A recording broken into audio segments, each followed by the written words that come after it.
جو ہم جس کے اندر قیام بھی ہے، رکوع بھی ہے، سجدہ بھی ہے، تشہد بھی ہے، حدیثوں سے ثابت ہے نماز فرض ہے، لیکن اس نماز کی حکمت کو تو سمجھیے، اس نماز کے راز کو تو سمجھیے۔ آقا کریم صلی اللہ علیہ وسلم نے صرف 2 اشارے عرض کر رہا ہوں، باقی آپ خود سمجھدار ہیں کہ نماز کون سی نماز ہے، نماز کی حقیقت کیا ہے، نماز کسے کہتے ہیں، نماز کی حقیقت کیا ہے، آپ خود سمجھ لینا۔ 2 حدیث عرض کر رہا ہوں۔ میرے کریم آقا صلی اللہ علیہ وسلم نے فرمایا کہ نماز میری آنکھوں کی ٹھنڈک ہے، نماز میری آنکھوں کی، نماز میری آنکھوں کی، حضور فرماتے ہیں نماز میری آنکھوں کی ٹھنڈک۔ اس کا مطلب یہ ہے کہ جو شخص نماز ادا کرے، رسول اللہ صلی اللہ علیہ وسلم کی آنکھیں ٹھنڈی ہوتی ہیں، اس سے اللہ کے نبی خوش ہوتے ہیں، اور ہمارا مقصد بھی یہی ہے کہ اللہ کے نبی خوش ہو جائیں۔ دوسری حدیث، میرے کریم آقا صلی اللہ علیہ وسلم نے فرمایا کہ نماز ایسے پڑھو جیسے نماز پڑھنے کا حق ہے، نماز ایسے پڑھو جیسے تم خدا کو دیکھ رہے ہو۔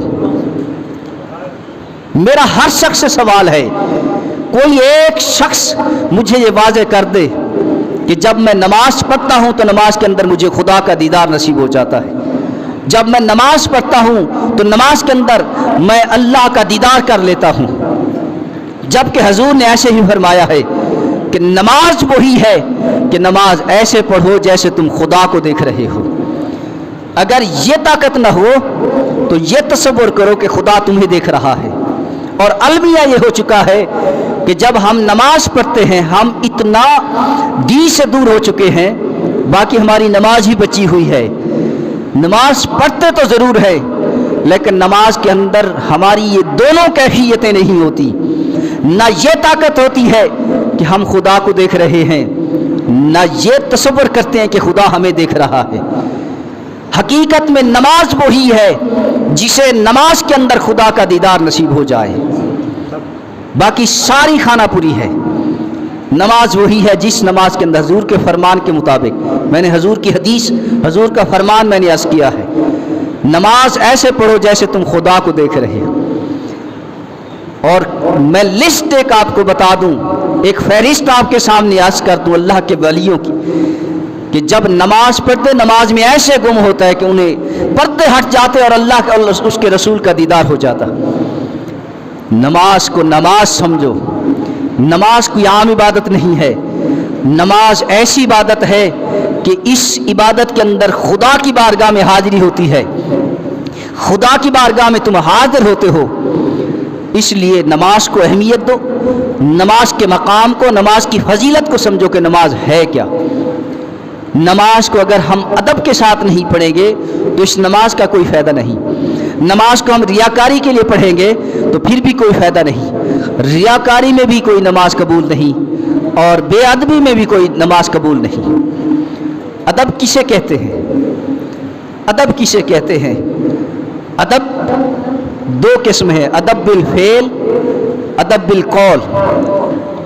قول کا معنی ہے بولنا، فعل کا معنی ہے عمل کرنا۔ ایک ادب بولنے میں ہے، جب بندہ کوئی گفتگو کرے تو اس کے بولنے میں ادب ظاہر ہو، بندہ کوئی کام کرے تو اس کے فعل میں ادب ظاہر ہو۔ ادب کسے کہتے ہیں؟ کہ جس کا ظاہر اور باطن اچھے اخلاق سے مزین ہو جائے اسے ادب کہتے ہیں۔